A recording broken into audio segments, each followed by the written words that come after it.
Ogden Nash, Ogden, Ogden Nash, Nash.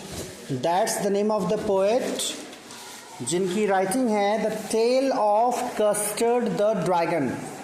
Tell मतलब तो होता है कहानी, इसमें कहानी जैसा कुछ नहीं है, कुछ इंसिडेंट हैं जो अलग अलग कैरेक्टर्स को आइडेंटिफाई कराते हैं, या यूँ कह लीजिए कि रियल कैरेक्टर बाहर लेकर के आते हैं। जब आपके सामने अलग अलग सिचुएशन क्रिएट होती है, उसके सामने आप कैसे रिएक्ट करते हैं, कैसे रिस्पॉन्स देते हैं, उससे पता चलता है कि आप कितने लायक या कितने नालायक हैं।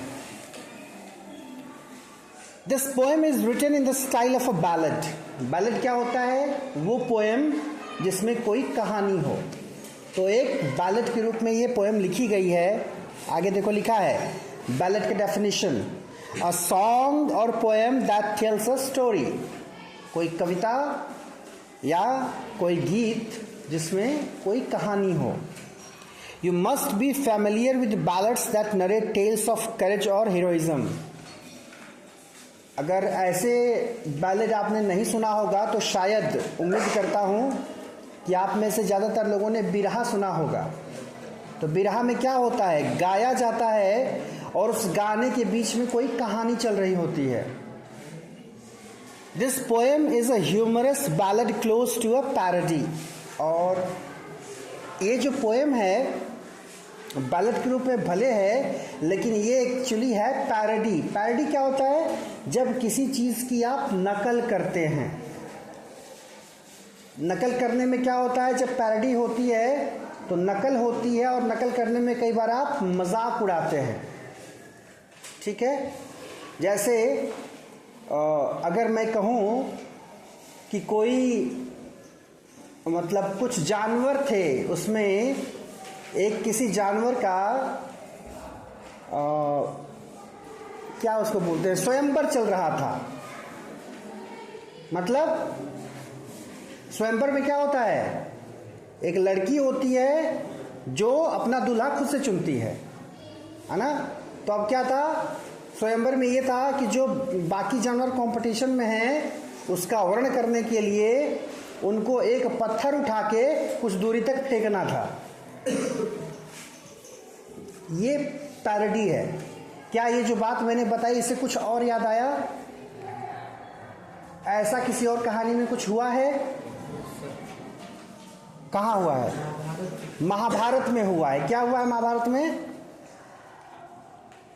मछली की आंख को बेधना था, तब द्रौपदी वर्ण करती उस कुमार का जो ये काम करने में सक्षम होता। ऐसा ही कुछ था। जब स्वयंवर होता है तो कोई ना कोई प्रतियोगिता रखी जाती है।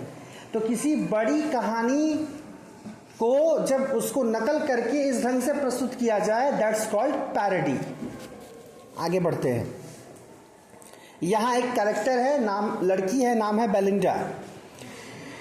Belinda lived in a little white house with a little black kitten and a little grey mouse and a little yellow dog and a little red wagon and a yellow truly little pet dragon. Belinda एक छोटे से घर में रहती थी। घर कैसा था? सफेद। और साथ में क्या था उसके?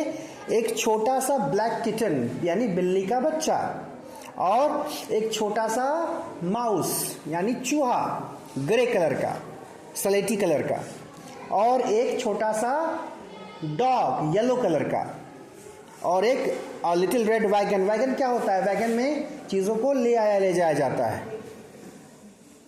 And a realio trulio little pet dragon. और एक जो है छोटा सा, ये जो रियलियो ट्रूलियो है इसकी कोई मीनिंग नहीं है। ये कविता में एक कह सकते हो कि एक सॉन्ग वाली क्वालिटी डालने के लिए। कई बार ऐसा होता है जब आप कोई गाना सुनते हैं, कुछ गानों में कुछ शब्द ऐसे होते हैं जिसका मतलब आपको समझ में नहीं आता, या कई बार ऐसा होता है कुछ शब्द ऐसे होते हैं जिसका सच में कुछ मतलब नहीं होता, लेकिन वो होते हैं वहाँ पर, तो वो गाना थोड़ा सा बेहतर लगता है या म्यूज़िक थोड़ी अच्छी लगती है। तो एक और क्या है साथ में, ड्रैगन। ड्रैगन का काम क्या होता है? ड्रैगन का कॉन्सेप्ट ये है, ड्रैगन वो होते हैं, माना जाता है कि कोई इमेजिनरी जीव है, ऐसा जानवर जो मुंह से आग उगलता है। सच में ऐसा जानवर शायद एग्जिस्ट नहीं करता। जैसे हमने अपनी कल्पना से परियां बना ली, भूत बना लिए, और या एक जलपरी का कॉन्सेप्ट है। जलपरियां कैसी होती हैं? आधा शरीर मछली का, आधा शरीर लड़की का, तो वो जलपरियां हो गई। सच में ये एग्जिस्ट नहीं करते, लेकिन इमेजिनेशन में, और हॉलीवुड की मूवीज देखोगे तो ऐसे दिखेंगे आपको। या एक और दिखता है हॉलीवुड में, तो खैर बहुत ढंग से है। एक दिखता है आधा शरीर घोड़े का, आधा शरीर आदमी का, ठीक है। या एक बड़ी अच्छी सीरीज है, उसमें एक शेर है, पूरा शरीर शेर का है, लेकिन वो बात करता है आदमी की तरह, मतलब वो बातें करता है, इंसानों से बातें करता है, इंसानों की भाषा में। खैर, तो यहां ड्रैगन है, वो भी छोटा है। क्या क्या क्या उसके साथ में है? बेलिंडा के साथ में एक बिल्ली का बच्चा, एक चूहा, एक कुत्ता, एक dragon. Now the name of the little black kitten was Ink and the little grey mouse she called him Blink. दूसरे स्टेंजा में सबका नाम आपको पता चल रहा है। किटन यानी बिल्ली के बच्चे का क्या नाम था? इंक नाम था। और चूहे का नाम था Blink. The little yellow dog was sharp as Mustard, but the dragon was a coward and she called him Custard. तो येलो डॉग जो था, जो कुत्ता है, बड़ा शार्प था, मस्टर्ड की तरह। मस्टर्ड क्या होता है? सरसों। सरसों के जो बीज होते हैं, देखोगे कहीं रखोगे तो वो बार बार मूव कर जाएंगे। तो मतलब थोड़ा फुर्तीला था ये कुत्ता। अब ये देखना होगा कि फुर्तीला किस लिए है, फुर्ती से काम करने में कि फुर्ती से भागने में। और जो ड्रैगन था वो कॉवर्ड था, डरपोक था, जबकि वो आग उगलने की उसके पास क्षमता है। तो ऐसा लोगों को लगता था कि वो कॉवर्ड है या डरपोक है, तो उसको कस्टर्ड नाम दिया गया था। Custard, the dragon had big sharp teeth and spikes on top of him and scales underneath. Mouth like a fireplace, chimney for a nose, and really truly daggers on his toes.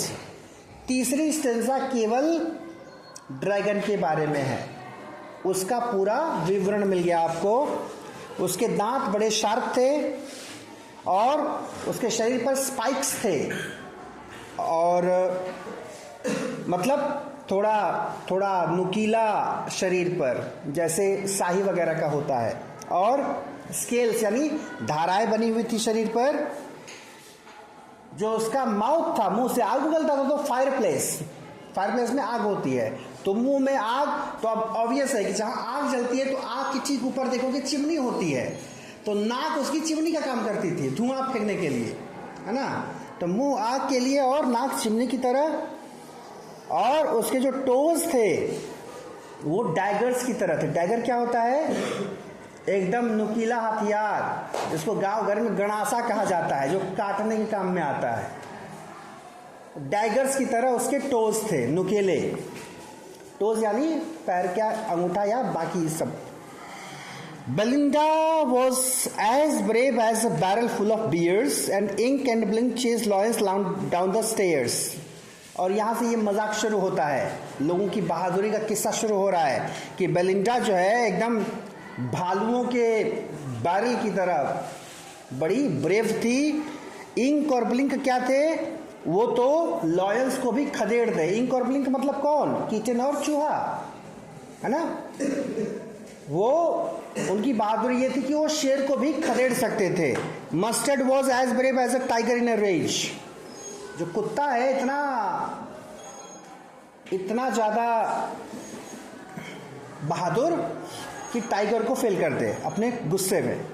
But Custard cried for a nice safe cage. लेकिन जो custard है, custard यानी dragon, वो डरपोक था, तो वो चाहता था कि उसको एक बढ़िया केज मिल जाए, वो छुप के आराम से बैठा रहे।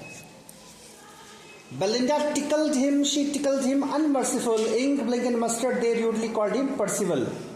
They all sat laughing in the little red wagon at the yellow truly covered dragon. तो सब जो है उस वैगन में, जो लाल रंग की वैगन थी, उसमें बैठ करके उसका मजाक उड़ाते थे कि डरपोक है एक नंबर का, और बेलिंडा भी उसको बहुत तंग करती थी उसके इस व्यवहार की वजह से। Belinda giggle, she shook the house, और जब वो खिखियाती थी बेलिंडा, खीसे पोड़ना होता है जो, तो क्या होता था, ऐसा लगता था कि पूरा घर ही हिल रहा है। And Blink said weak which is giggling for a mouse. Ink and Mustard rudely asked his age when custard cried for a nice safe cage। तो ये लाइन देखो बार बार आ रही है कि कस्टर्ड बार बार रो रहा है नाइस सेफ केज के लिए, और उसको चिढ़ा रहे हैं, सब पूछ रहे हैं कि तुम्हारी उम्र क्या है। तो देखो कहानी कुछ नहीं जा रही, बस यही है, कैरेक्टर्स हैं, उनका चिढ़ना चिढ़ाना और कुछ incident. Suddenly they heard a nasty sound and Mustard growled and they all looked around। अचानक से कुछ अलग तरह की आवाजें सुनाई दी, तो मस्टर्ड ग्रॉल करने लगा। मस्टर्ड कौन? कुत्ता। और जब वो गुर्राने लगा तो आसपास लोग देखने लगे। March cried Ink and oh cried Belinda for there was a pirate climbing in the window। और तब तक चूहा भी चिचियाया और बेलिंडा भी चीख पड़ी, क्योंकि सामने से पायरेट आ रहा था। पायरेट क्या होता है? लुटेरे होते हैं, खास करके समुद्री लुटेरे के लिए वर्ड यूज किया जाता है। अब जब लुटेरा है तो ऑब्वियस है कि साथ में उसके वेपन होगा। Pistol in his left and pistol in his right and he held in his teeth cutlets bright. दोनों हाथों में पिस्टल थी उसके, आके पूरा धमकी वाला माहौल बनाया, डर वाला माहौल। His beard was black, one leg was would. और ये दूसरी बात है, दाढ़ी काली, एक पैर लकड़ी वाला, जयपुर फुट टाइप का, यानी लंगड़ा था, एक पैर वाला था। एक पैर जो नॉर्मल होता है नेचुरल, दूसरा पैर लकड़ी वाला। It was clear that the pirate meant no good. और उसकी पूरी पर्सनैलिटी देख के पता चलता था कि ये आदमी खतरनाक है। Belinda paled and she cried help help, but Mustard fled with a terrified yell।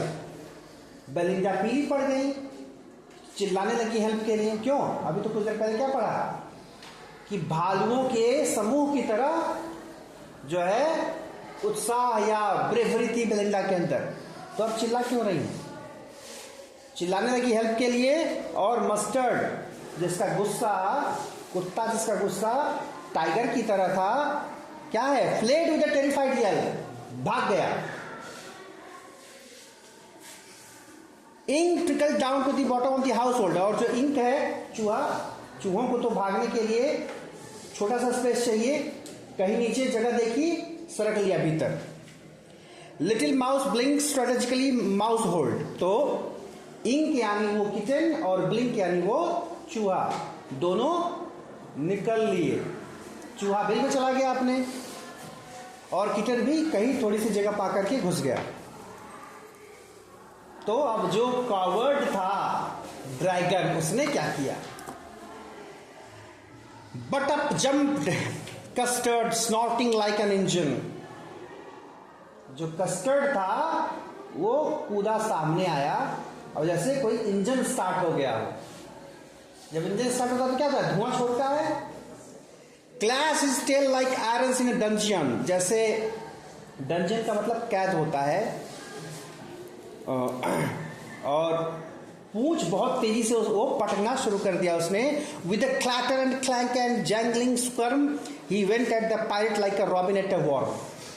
बड़ा अच्छा एग्जाम्पल दिया यहाँ पर, सिमिली का यूज किया है कि जैसे रॉबिन चिड़िया होती है, चिड़िया क्या करती हैं? बड़े मन से कीड़े को, तो जितने आसानी से कीड़ों को पकड़ती हैं चिड़िया, रॉबिन जैसी चिड़िया, तो वैसे ही उसने अटैक किया, जैसे उसके लिए वो एक कीड़ा हो और वो एक पक्षी हो, उसने दबोच लिया पायरेट को, ड्रैगन ने।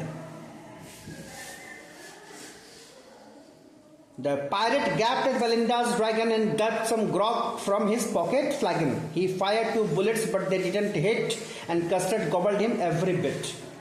2 बार गोली भी चलाई पायरेट ने, लेकिन वो ड्रैगन को नहीं लगी, वो बच गया और कई जगह उसने काट लिया इसको, पायरेट को। तो ऑब्वियस है कि उसके बाद पायरेट नुकसान पहुंचाने की स्थिति में था नहीं। Belinda embraced him, Mustard licked him. No one mourned for his pirate victim. अब बेलिंडा ने उसको गले लगा दिया और मस्टर्ड, कुत्ते का काम क्या है, चाटना, वो आकर के उस अपना प्यार दिखा रहा है, लिकिंग शुरू की उसने। और जो पायरेट पड़ा था उसके लिए कोई शोक नहीं कर रहा। Ink and blink in glee did guide it around the dragon that ate the pirate. अब 8 लिखा है, इसका मतलब खा ही गया उसको, है ना। अब सब उसके आगे पीछे घूमने लगे। बट प्रेजेंटली अब spoke little dog Mustard, I have been twice as brave if I hadn't been flustered. फिर मस्टर्ड फेंकना शुरू किया, जो कुत्ता है, कह रहे हम तो दूना साहस दिखाए होते, हम हट गए थे यहां से थोड़ा। End up spoke ink end up spoke blink, we would have been 3 times as brave with him। और बाकी तो कह रहे हैं कि हम तो 3 गुना बहादुरी दिखाए होते। And custard said I quite agree. तब कस्टर्ड ने कहा मैं बिल्कुल सहमत हूं, आप लोग जो कह रहे हैं बिल्कुल सही कह रहे हैं। That everybody is braver than me, आप सभी लोग मुझसे ज्यादा बहादुर हैं। तो वही है जो एक कहावत कही जाती है कि जो गरजते हैं वो बरसते नहीं। तो कुछ का काम केवल फेंकना होता है और कुछ का काम केवल अटैक करना होता है। तो Belinda still lives in her little white house with her little black kitten and her little grey mouse and her little yellow dog and her little red wagon and her yellow trullo little pet dragon। ये stranger same पहली वाली है जो शुरू में आपने पढ़ा, same वही है। अब भी सब कुछ नॉर्मल वैसे उन सबके साथ रहती है। और फिर देखो, फिर वही चीज दोहरा दिया कि Belinda is as brave as barrel of full of beers and ink and blink chase lawyers down the stairs. Mustard is as brave as tiger in a rage, but Custard keeps trying for a nice safe cage। सबकी बहादुरी का गुणगान गा दिया, फिर बोला कि custard क्या करता है, नाइस सेफ केज के लिए रोता है कि उसको सुरक्षित रखा जाए। तो इससे ये पता चलता है कि कई बार जिंदगी में कई लोगों को हम बहुत गलत आंकते हैं, लेकिन जब सिचुएशन वैसी क्रिएट होती है, जब वैसी परिस्थिति आती है, तो इंसान का रियल कैरेक्टर बाहर आता है। कई बार ऐसा होता है कि आप किसी को बहुत अच्छा इंसान समझते हैं, लेकिन ऐसे लोग कुछ आस्तीन के सांप होते हैं, मौका मिलते ही डस लेते हैं। और कई ऐसे लोग होते हैं जो बड़े खड़ूस लगते हैं, बड़े खराब लगते हैं, लेकिन मौका आने पर वही आपके साथ खड़े होते। तो इस तरह की चीजें आपके सिलेबस में इसीलिए इंट्रोड्यूस की गई हैं कि आप इंसान के या बाकी चीजों के रियल कैरेक्टर को जान सकें। और किसी को 1 बार 2 बार देखकर जानकर, 1 बार 2 बार क्या, कई बार तो महीनों सालों का अनुभव बेकार हो जाता है। तो एक चीज तो स्पष्ट है कि जिंदगी में किसी पर 100% भरोसा नहीं करना चाहिए। डाउट के लिए जगह हमेशा छोड़ करके रखिए, तब आपको कम बुरा लगेगा। जब किसी से आप बहुत अपेक्षा करेंगे और सामने वाला अपेक्षा पर खरा नहीं उतरेगा, तो आपको ज्यादा बुरा लगेगा। जैसे मैं आप लोगों से कम अपेक्षा करता हूं, इसीलिए जब किसी की शिकायत मेरे पास आती है तो मैं कहता हूं ये तो मैं पहले से जानता था।